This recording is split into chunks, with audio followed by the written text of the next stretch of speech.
MP के 4 शहरों में लोगों ने की आत्महत्या। रीवा में पत्नी से परेशान युवक ने खाया जहर। छतरपुर में बेटे की हत्या के बाद पिता ने दी जान। खंडवा में ब्लैकमेलिंग से परेशान युवती ने किया सुसाइड।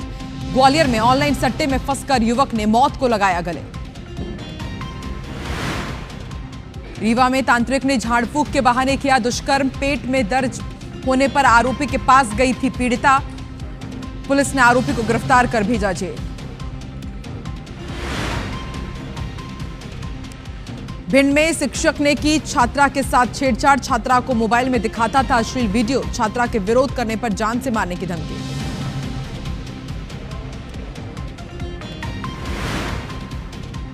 जबलपुर में 1.5 साल की बच्ची ने निकली एलईडी लाइट। डॉक्टर्स ने बचाई बच्ची की जान। मेडिकल कॉलेज हॉस्पिटल में हुआ सफल ऑपरेशन। भोपाल एम्स के डॉक्टर्स ने पुलिसकर्मियों से की गाली गलौज। 2 डॉक्टर्स पर केस दर्ज। 1 डॉक्टर बर्खास्त। 2 पीजी स्टूडेंट्स निलंबित।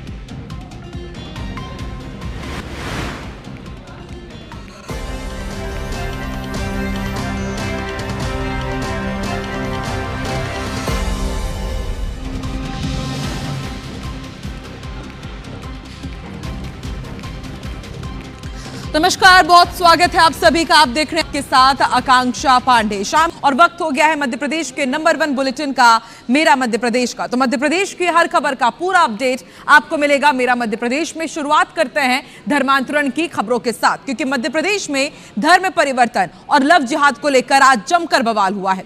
सीहोर में हिंदू परिवार के धर्मांतरण को लेकर जमकर बवाल हुआ। इंदौर में बजरंग दल के कार्यकर्ताओं ने एक मुस्लिम युवक को युवती के साथ घर में पकड़ लिया और उसकी जमकर पिटाई कर दी। इंदौर के किन्नर कांड में आरोपी राजा और समीर हाशमी के खिलाफ एक और मामला दर्ज कर लिया गया है। मामले में राजा गिरफ्तार हो चुका है, वहीं दूसरा आरोपी समीर की तलाश जारी है। मामले में बताया जा रहा है कि लगातार अब सियासत भी हो रही है।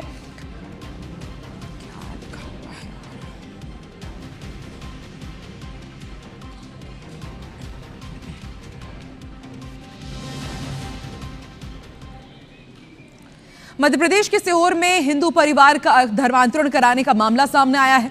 दरअसल बुधवार देर रात सीहोर के बरखोवोड़ी गांव में ग्रामीणों को जब गांव में संदिग्ध धार्मिक गतिविधियों का संदेह हुआ तो उन्होंने बजरंग दल के पदाधिकारियों को सूचना दी। मौके पर पहुंचे कार्यकर्ताओं ने तत्काल आरोपियों को पकड़ लिया। पुलिस को सूचना दी। पुलिस ने आरोपियों को हिरासत में लेकर पूछताछ शुरू कर दी है। विश्व हिंदू परिषद और बजरंग दल के पदाधिकारियों का कहना है कि जिले में धर्मांतरण जैसी गतिविधियों को किसी भी हाल में बर्दाश्त नहीं किया जाएगा। तो वहीं पुलिस मामले की जांच कर रही है। घटना से जुड़े सभी तथ्यों की पड़ताल जारी है।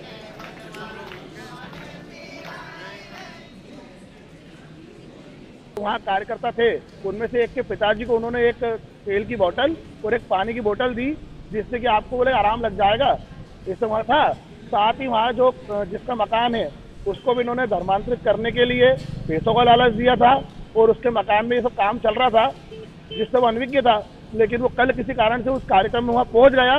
जब उसने देखा कि यहाँ पे हमारे हिंदू भाइयों को बुलाकर, सनातनियों को बुलाकर ये धर्मांतरण का कार्य इस स्तर पर चल रहा है, तो उन्हीं ने वहाँ विरोध करा। तो वहीं अब धर्मांतरण को लेकर सूबे में सियासी बवाल भी खड़ा हो गया है। बीजेपी नेताओं ने कहा है कि जो धर्मांतरण करवा रहे हैं, बहन बेटियों के साथ खेल रहे हैं, वो जेल में ठुकेंगे, पिटेंगे, लेकिन बख्शे नहीं जाएंगे। अगर कोई धर्मांतरण करेगा तो वो बख्शा नहीं जाएगा, माफिया भी नहीं बचेंगे। इस पर पलटवार भी किया गया। सरकार बदलने की जरूरत है, कांग्रेस ये कह रही है, और उनका ये भी कहना है कि सिस्टम में बैठे निकम्मे लोगों की वजह से बहन बेटियों के साथ जुल्म हो रहा है। धर्मांतरण के केस में सरकार बहुत कठोर कार्रवाई कर रही है, आगे भी योजना बना रही है। धर्मांतरण करने का षड्यंत्र जितने भी लोग रच रहे हैं, हिंदुओं को ईसाई या मुसलमान बनाने की योजना बना रहे हैं, बेटियों को फंसाने की जो योजना बना रहे हैं, ऐसे सबको फिर बता देना चाहते हैं, ठुकेंगे, पिटेंगे, जेल में सड़ोगे और बख्शा नहीं जाएगा। सही मायने में वो धर्मांतरण वाला कानून बदलने की ज़रूरत नहीं है, बल्कि सरकार बदलने की ज़रूरत है। क्योंकि ऐसी सरकार जिसमें धर्म की बेटियां सुरक्षित नहीं हैं और ना धर्म सुरक्षित है, क्योंकि धर्मांतरण हो रहा है। तो अगर धर्मांतरण इस सरकार में हो रहा है तो ये सरकार नाकारा, निकम्मी है। इसमें कानून बदलने की ज़रूरत नहीं है, बल्कि इन निकम्मे लोगों को सत्ता से हटाने की ज़रूरत है। छिंदवाड़ा जिले के बिछुआ में 6 महीने की मासूम की सर्दी बुखार के बाद सर्दिग्ध मौत के बाद हड़कंप मचा हुआ है। मासूम के परिजनों ने स्थानीय कुरेठे मेडिकल स्टोर से खरीदी गई आयुर्वेदिक कफ सिरप पर गंभीर सवाल उठाए हैं, जिसके बाद प्रशासन ने मेडिकल स्टोर को सील कर दिया है। दरअसल बिछुआ में रहने वाली मासूम की सोमवार को तबियत खराब हो गई थी, जिसके बाद परिजनों ने डॉक्टर से जांच कराए बिना ही मेडिकल स्टोर से आयुर्वेदिक कफ सिरप खरीदकर बच्ची को पिला दिया। सिरप पीने के 4 दिन बाद बच्ची की हालत अचानक बिगड़ी, जिसके बाद परिजन उसे सिविल अस्पताल ले गए, लेकिन उसकी मौत हो गई।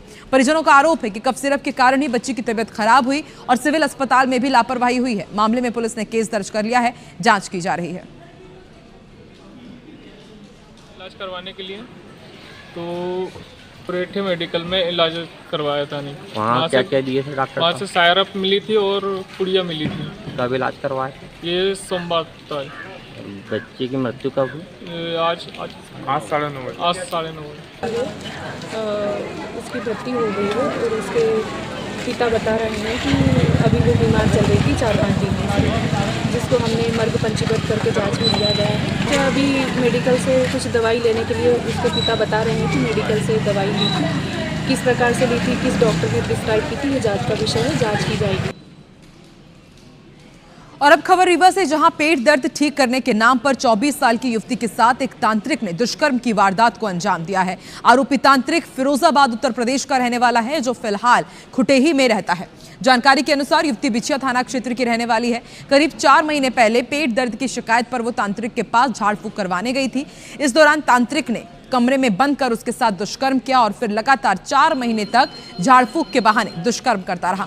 आरोपी तंत्र क्रिया के बहाने कमरा बंद कर दुष्कर्म करता था और परिजनों को बाहर बैठा देता था। बीते दिनों जब परिजनों को घटना की जानकारी मिली तो उन्होंने तत्काल बिछुआ थाना पहुंचकर शिकायत दर्ज कराई, जिसके बाद आरोपी को गिरफ्तार कर लिया गया है। थाने आके रिपोर्ट की कि उसके पेट में लगभग 4-5 महीने से दर्द होता था, तो वह एक तांत्रिक के संपर्क में आई। तांत्रिक उसके घर में आके झाड़ फूक करता था जब घर वाले उपस्थित नहीं होते थे। इस तरह उसने कई बार झाड़ फूक के नाम पर उसके साथ में कई बार गलत काम किया है। मध्य प्रदेश के भोपाल में एम्स अस्पताल के डॉक्टर्स ने नशे की हालत में जमकर उत्पात मचाया है, जिसका वीडियो तेजी से वायरल हो रहा है। इस वीडियो में गाड़ी के अंदर कुछ डॉक्टर नशे में धुत दिखाई दिए। गाड़ी के अंदर शराब की बोतलें पड़ी हुई है। इस दौरान पुलिस वहां पहुंची तो उनसे भी यहां पर बदसलूकी की गई है। पूछताछ करने के दौरान डॉक्टर्स ने जमकर हंगामा किया। एक डॉक्टर तो खुलेआम पुलिस वाले को धमकाता हुआ नजर आया और गाली गलौज करने लगा। पुलिस ने उसे ऐसा करने से रोका तो आरोपी डॉक्टर 10 थानों के अफसरों से पहचान होने की धौंस जमाने लगा। इस दौरान पुलिस और डॉक्टर्स के बीच जमकर बहस हुई। बाग सिवनिया पुलिस ने मामले में 2 डॉक्टर्स पर मामला दर्ज करवाया है। साथ ही एक डॉक्टर की बर्खास्तगी और 2 पीजी स्टूडेंट्स पर सस्पेंशन की कार्रवाई की गई है। जो अपने आप को एम्स का डॉक्टर बता रहे थे, तो उनके द्वारा पुलिस से बदतमीजी भी की गई और कुछ गाली गलौच भी की गई। इसके संबंध में भी वीडियोज़ हैं, तो उस पर से संज्ञान ले लिया गया है पुलिस द्वारा। जो वीडियो उसमें 1-2 डॉक्टर दिख रहे हैं जो पुलिस की जो कार्रवाई है उसमें बाधा उत्पन्न कर रहे हैं और इस तरीके की हरकतें कर रहे हैं। बाकी 1-2 उनके अन्य साथी भी हैं, तो बिल्कुल चिन्हित करके उन पर कार्रवाई की जाएगी। के लखनादौन में पिकअप वाहन से स्कूली बच्चों को ले जाने का एक वीडियो वायरल हो रहा है और वीडियो में स्कूली बच्चों को पिकअप वाहन में ठूस कर भरा गया है। सूचना पर लखनादौन पुलिस ने पिकअप वाहन को जब्त कर लिया है। वाहन मालिक के खिलाफ केस दर्ज हुआ है। लखनादौन एसडीओपी ने बताया कि पुलिस को सूचना मिली थी कि एक पिकअप वाहन से स्कूली बच्चों को ले जाया जा रहा है। सूचना मिलने के बाद पिकअप वाहन को जब्त करने की कार्रवाई हुई है। मोटर व्हीकल एक्ट के तहत कार्रवाई की जाएगी। मामला दर्ज कर लिया गया है। सूचना प्राप्त हुई थी कि एक मालवाहक वाहन में स्कूली बच्चों को लेकर जाया जा रहा है, जिस सूचना पर 5 अलग अलग स्कूलों के इसमें बच्चे थे। चूँकि चालक द्वारा मोटर व्हीकल एक्ट की विभिन्न धाराओं का उल्लंघन किया गया है, इसलिए उससे उसका जो वाहन है उसको जब्त किया गया है विधिवत। और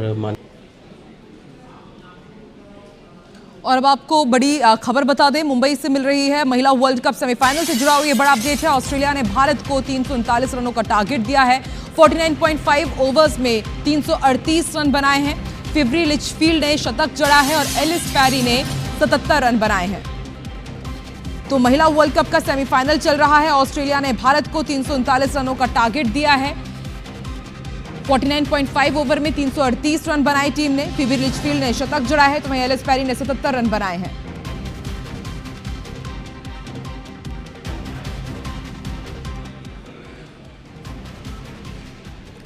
इधर जबलपुर के कटंगी में एक 15 साल की नाबालिग ने बच्चे को जन्म दिया है। मामला बाल विवाह का बताया जा रहा है।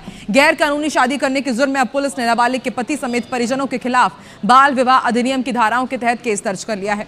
पुलिस के अनुसार साल 2023 में चोरी छिपे नाबालिग की शादी राकेश कोल से कर दी गई थी। तब नाबालिग की उम्र सिर्फ 13 साल थी और शादी के 2 साल बाद नाबालिग ने जब बच्चे को जन्म दिया तब बाल विवाह का खुलासा हुआ। 2 वर्ष पूर्व किसी बच्ची की शादी की खबर है और तब समय में जैसा कि समाचार प्राप्त हुआ है कि वो 18 साल से कम उम्र की थी और उनकी प्रेगनेंसी की भी इंफॉर्मेशन मिली है। इस संबंध में जो विधि मान्य जो कार्रवाई होगी वो हम करने की। भोपाल के विज्ञान भवन में आज से शुरू हुई ड्रोन तकनीक कार्यशाला और एक्सपो का शुभारंभ मुख्यमंत्री डॉक्टर मोहन यादव ने किया। 2 दिवसीय इस आयोजन का उद्देश्य राज्य में ड्रोन तकनीक की समझ, उपयोगिता और क्षमता निर्माण को बढ़ावा देना है। सीएम ने कहा कि जीवन के लगभग हर क्षेत्र में ड्रोन की भूमिका तेजी से बढ़ रही है। ऐसे में ड्रोन टेक्नोलॉजी को लेकर राज्य सरकार ने नई पॉलिसी बनाई है। सीएम ने मध्य प्रदेश स्थापना दिवस को लेकर भी कई बड़ी घोषणाएं की। आज के समय में ड्रोन एक सबकी आवश्यकता हो गया जो जीवन के सब क्षेत्रों में समान रूप से काम कर रहा है। टेक्नोलॉजी के विभाग के माध्यम से ड्रोन पॉलिसी भी लेकर आई है और ड्रोन पॉलिसी के माध्यम से सभी प्रकार के विकास की संभावना पे हम काम कर रहे हैं। मध्य प्रदेश की मोहन सरकार देव प्रबोधनी एकादशी पर श्रीराम पदगमन पर दीपोत्सव का आयोजन करने जा रही है। श्रीराम पदगमन के पवित्र 9 स्थलों पर 3,51,111 दीपों से दीपोत्सव होगा। साथ ही श्री राम, मां सीता, मां नर्मदा, मां मंदाकिनी की दीप आराधना की जाएगी। इस दौरान महाआरती, धार्मिक और सांस्कृतिक कार्यक्रम भी होंगे। संस्कृति विभाग श्रीराम पदगमन के जिलों में यह आयोजन करने जा रही है। दीपोत्सव को लेकर संस्कृति, पर्यटन एवं धर्मस्व राज्य मंत्री धर्मेंद्र लोधी से खास बात जाने। एकादशी पर मध्य प्रदेश में राम वन गमन पथ के स्थलों पर दीप प्रज्वलन, दीपोत्सव का कार्यक्रम होगा और भव्य रूप से मोहन सरकार इस कार्यक्रम को करने जा रही है। मध्य प्रदेश के संस्कृति धर्मस्व मंत्री धर्मेंद्र लोधी जी मेरे साथ हैं, उनसे बातचीत करते। सर, किस तरह का ये आयोजन है और इन राम वन गमन पथ के स्थलों को ही क्यों चुना गया इसके लिए? देखिए, जैसे आपको मालूम है कि हमारी जो सरकार है, यशस्वी मुख्यमंत्री डॉक्टर मोहन यादव जी के नेतृत्व में हमने ये तय किया था कि भगवान राम के चरण जहाँ जहाँ पड़े उन सारे स्थानों को हम विकसित करने का भी काम करेंगे, कनेक्टिविटी देने का भी काम करेंगे। तो उसी के तहत ये तय किया गया कि 3,51,111 दीपक हम पूरे मध्य प्रदेश में जो जहाँ भगवान राम के प्रमुख स्थान है, ऐसे 9 स्थानों पर हम एक साथ जलाने का काम करेंगे। तो एक तो प्रदेश को राममय करने का भी उद्देश्य है कि राम के आदर्शों को लोग माने। विपक्ष कह रहा है कि राम वन गमन पथ जो है इतने सालों से सिर्फ कागज़ों में ही है, भाषाओं में ही है। विपक्ष जो है ये भी कह रहा है कि हमने बजट लेके आए थे, हमारी सरकार थी, लेकिन आप लोगों ने उसमें एक कदम भी आगे नहीं बढ़े। देखिए, विपक्ष के पास कोई मुद्दा तो है नहीं। ये लोग किस मुंह से बात करते हैं? मुझे आप याद करो कि राहुल गांधी ने राम मंदिर का जी स्थापना दिवस का आमंत्रण ठुकरा दिया था, गए नहीं थे ये लोग। फिर इन्होंने एक समय राम सेतु को काल्पनिक बता दिया था, कोर्ट में चैलेंज कर दिया था कि राम हुए ही नहीं, राम का अस्तित्व नहीं। तो मध्य प्रदेश सरकार जो है दीपावली तो भले ही होगी हो, लेकिन 1 नवंबर मध्य प्रदेश का स्थापना दिवस भी और देव प्रबोधनी एकादशी भी है। उसी दिन दीपोत्सव भगवान राम के उन पथों पर करने जा रही है जहां से भगवान राम गुजरे थे। और मध्य प्रदेश सरकार